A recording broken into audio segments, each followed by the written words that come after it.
नमस्कार, मैं खुशी और आप देख रहे हैं क्रांति बुलेटिन। आइए नजर डालते हैं दिन भर की कुछ प्रमुख खबरों पर। एम्स ऋषिकेश में मरीजों को बेड नहीं मिलने पर किस तरह तीमानदारों को प्राइवेट अस्पतालों का रास्ता दिखाया जा रहा है, इसकी एक वीडियो सोशल मीडिया पर वायरल हो गई है। वायरल वीडियो में एक युवक मरीज के तीमानदारों को बेड नहीं मिलने पर देहरादून के एक निजी अस्पताल में सस्ते इलाज का झांसा देते हुए दिखाई दे रहा है। वायरल वीडियो इन दिनों ऋषिकेश की ही नहीं बल्कि पूरे भारत में चर्चा का विषय बन गई है। बताया जा रहा है कि तीमानदारों को गुमराह करने वाला कोई और नहीं बल्कि एम्स के बाहर संचालित होने वाली एक एम्बुलेंस यूनियन से जुड़ा कोई संचालक है। हालांकि हमारा चैनल इस वीडियो की पुष्टि नहीं करता है। बता दें कि इस वीडियो के संबंध में ऋषिकेश एम्बुलेंस एसोसिएशन के पदाधिकारियों ने प्रेस वार्ता भी की।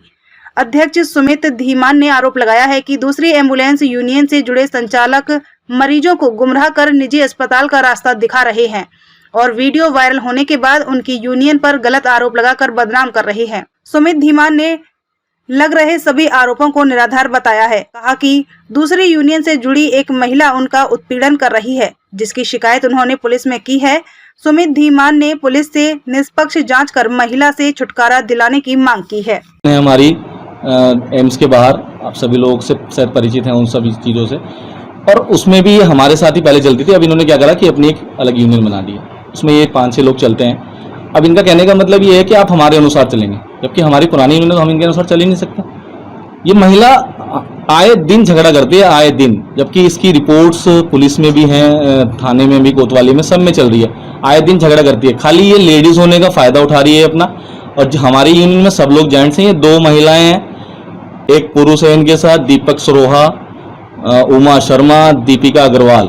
ये तीनों लोग साजिश षड्यंत्र से आते हैं, हम लोगों पे हमला करते हैं। और जब हम लोग इनकी तरफ जैसे ये हम पे हम इनका बीच बचाव करते हैं तो ये हम पे एलिगेशन लगा देते हैं कि इन्होंने हमारे साथ छेड़छाड़ करी है, क्योंकि महिला का मामला है। आपको पता है महिला की आजकल ज़्यादा सुनवाई है। हमारे यहाँ से पेशेंट जाता है उनकी मर्जी से जाता है, वो कहते हैं हमें इंद्रेश जाना है तो इंद्रेश जाता है, वो कहता है हमें दून हॉस्पिटल जाना है तो दून हॉस्पिटल, वो सहारनपुर XYZ, उसे कहीं भी जाना, हमारा माध्यम रहता है उसको उसकी मंजिल तक पहुंचाना। अब ये लगा रहे हैं पनेसिया हॉस्पिटल के दलाल घूम रहे हैं, पनेसिया हॉस्पिटल के, जबकि ये खुद दलाल हैं। इनकी वीडियोज हमारे पास है, ये खुद दलाली कर रहे हैं एम्स के अंदर कि अब यहाँ ले जाओ वहाँ ले जाओ, ऐसा कुछ चल रहा है। तो हमारा शासन प्रशासन और पुलिस से यही आग्रह करता हूँ कि इस लेडीज से किसी न किसी तरह हमें छुटकारा दिलाया जाए। 12 जून बता रहे हैं, 12 जून बता रहे हैं। हाँ सरकारी है। पहले एक काम करो, तुम ले जाओ दून में देख लो, सरकारी हॉस्पिटल है। अगर दून में एडमिट नहीं होता तो दून का बिल्कुल सामने है, फॉरेस्ट दून बिल्कुल सामने। कोई बात देख लो, 50-60 हज़ार का तो बजट होगा तुम्हारा। या देखो कोई भी हॉस्पिटल हो, देखो 50-60 हज़ार रुपये तो लग ही जा, तो 50-60 हज़ार तो आदमी कर ही ले इधर उधर से, रिश्तेदार बता 10-20 हज़ार रुपये। अभी रात में नहीं, रात का कोई मैटर नहीं है। वो इलाज चालू कर देगा, तुम 2 दिन में दे दो, 1 दिन में उन्हें कह दे भी आज हम जुगाड़ कर दे। दून सरकारी है, उसके सामने जो पर दून है वो प्राइवेट है। पर 50-60 हज़ार रुपये का बजट आपको रखना पड़ेगा भाई। तो देखो लगे जा हर हॉस्पिटल में। रही बात पैसों की तुम्हारी, तुम पर 1000-500 जो भी हो गए वो जमा कर दे, मुझे भी आप इसका इलाज करो, ट्रीटमेंट करो, हम पैसे कल शाम तक परसों तक दे देंगे आपको। ज़्यादा वेट करके खाओ। हेलो, सहकारिता मंत्री घोटाले का जिन्न अब पूरी तरह से बाहर आ चुका है। विपक्षी ने इस घोटाले के चलते सरकार को आड़े हाथों लिया है। नवनिर्वाचित कांग्रेस अध्यक्ष करण महारा व पूर्व कांग्रेस अध्यक्ष गणेश गोदियाल ने चपरासियों की भर्ती के इस मुद्दे पर सचिवालय का घेराव किया है। उन्होंने न सिर्फ इसकी निष्पक्ष जांच की मांग की बल्कि निष्पक्ष जांच हेतु मंत्री धन सिंह रावत के इस्तीफे की मांग की। देखिए, ये गंभीर विषय है और राज्य के लिए बहुत ही चिंताजनक बातें हैं। नौकरी पर, वो भी सरकारी, सहकारी, विभिन्न क्षेत्रों में जो नौकरियां हैं उनमें यदि पैसे दे करके नियुक्तियां हुई तो फिर ये राज्य के लिए बहुत ही घातक है। और ये मुद्दा जिसको गणेश गोदियाल जी ने उठाया है, जिसके लिए हम सब लोग यहाँ पर धरने पर बैठे हैं, ये मुद्दा बड़ा महत्वपूर्ण है और राज्य सरकार को चाहिए कि वो लोग विधानसभा की एक कमेटी गठित करें इसकी जांच के लिए, या जो है न्यायिक आयोग गठित करें ताकि इसकी तह में जाकर के दोषियों को दंडित किया जा सके और भविष्य में इस तरीके की घटनाओं की फिर पुनरावृत्ति न हो।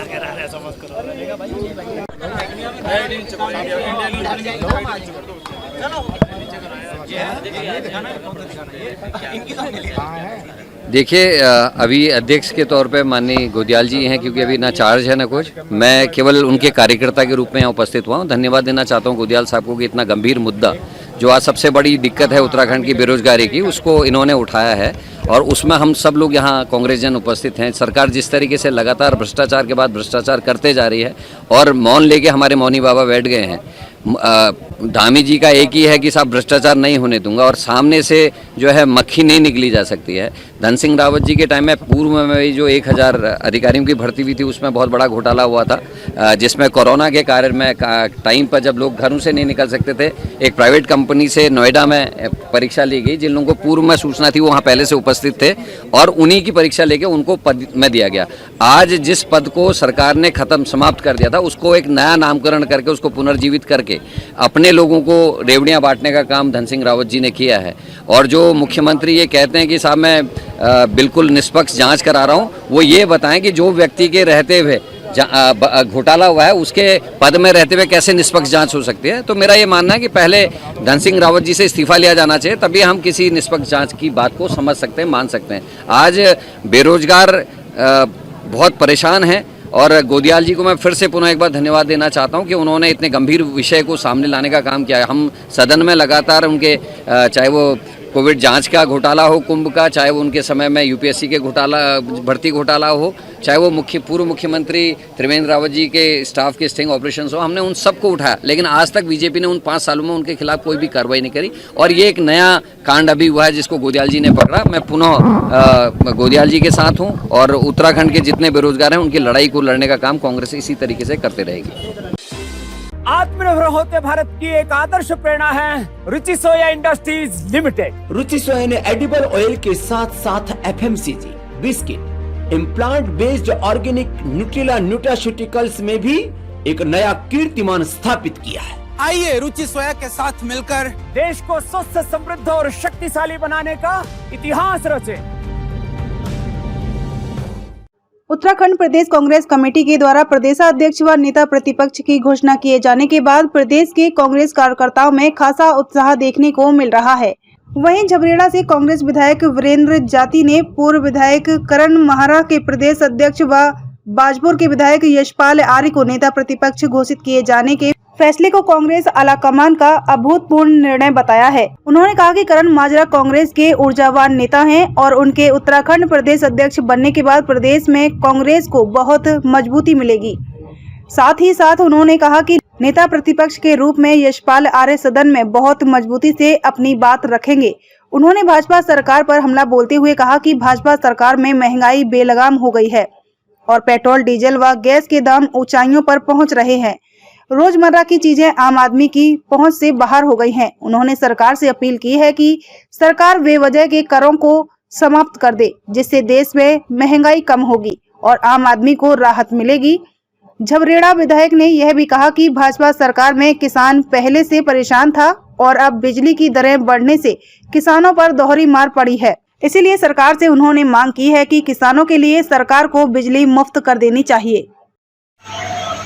निश्चित रूप से कांग्रेस हाईकमान का फैसला, निश्चित रूप से इसको कांग्रेस की मजबूती मिलेगी इस फैसले से। और करण महाराज जी हमारे बहुत तजुर्बेकार और ऊर्जावान हमारे नेता हैं, हमारे प्रदेश के अध्यक्ष बने हैं। मैं उनको आपके माध्यम से बहुत बहुत बधाई, बहुत बहुत शुभकामनाएं देता हूँ और मैं ये आशा करता हूँ कि उनके नेतृत्व में प्रदेश की कांग्रेस नए आयाम को छूएगी और ऊंचाई तक कांग्रेस को लेकर जाएगी, ऐसा होगा।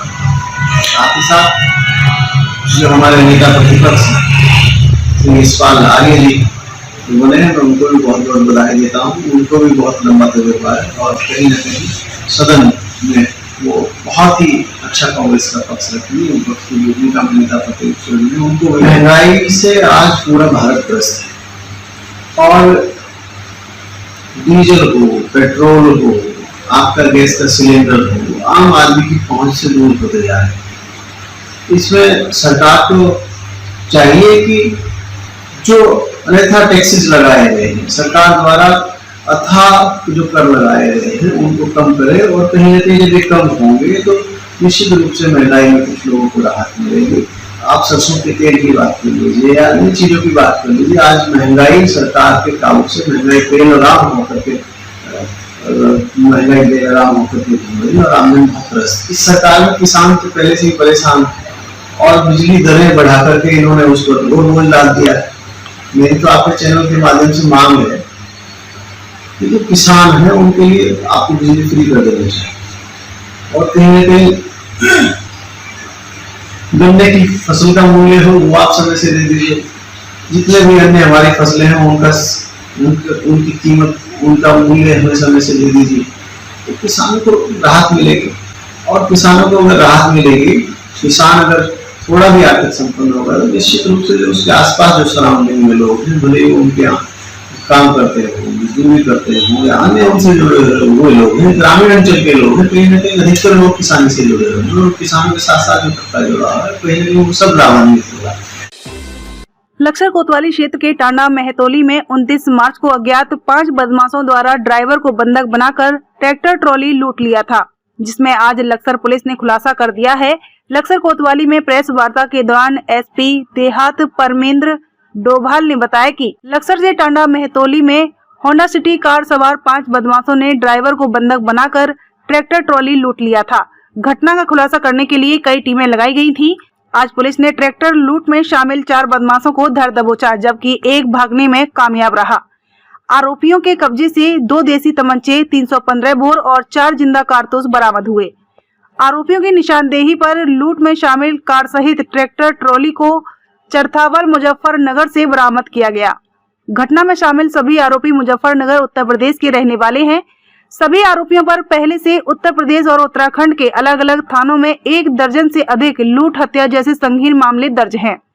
इसमें से एक आरोपी आकाश उर्फ सोनू पुत्र विक्रम निवासी ग्राम कल्याणपुर, थाना रतनपुरी, जिला मुजफ्फरनगर, उत्तर प्रदेश ने 2017 में लक्सर में 2 लाख की लूट की घटना को अंजाम देकर रेलवे के रिटायर्ड कर्मचारी की गोली मारकर हत्या कर दी थी। पुलिस ने सभी आरोपियों के खिलाफ संबंधित धाराओं में मुकदमा दर्ज कर जेल भेज दिया है।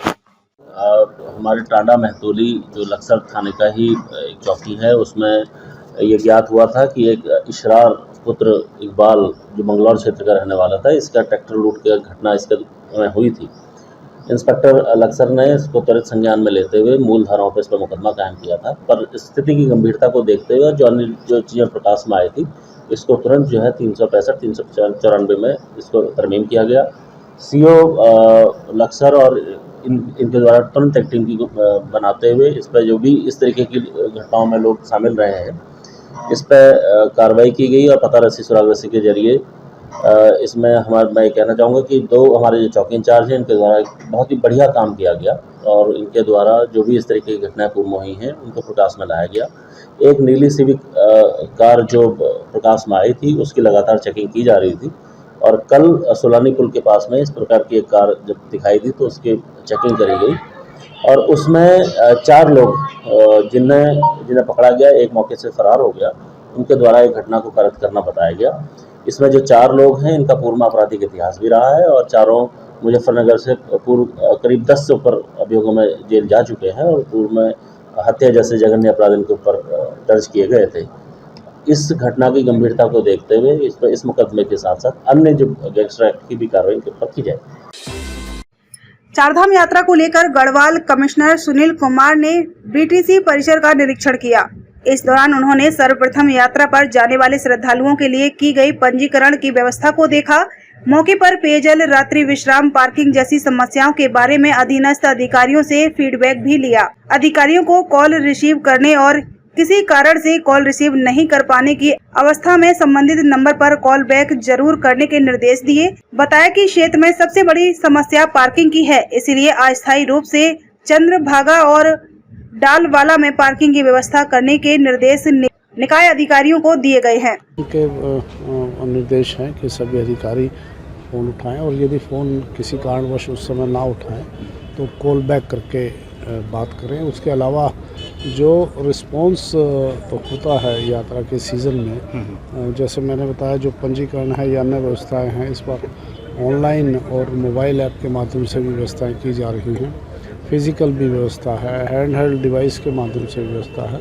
तो ये सब रिस्पॉन्स बढ़ाने के लिए है ताकि जो यात्रा का प्रशासन है, यात्रा में जो लोग लगे हैं, यात्रियों को लगे कि उनके प्रति संवेदनशील है हमारा प्रशासन। सर, इसकी हेल्पलाइन नंबर का हेल्पलाइन नंबर एक तो हमारा जो कॉल सेंटर है 1364 पर्यटन विभाग का है।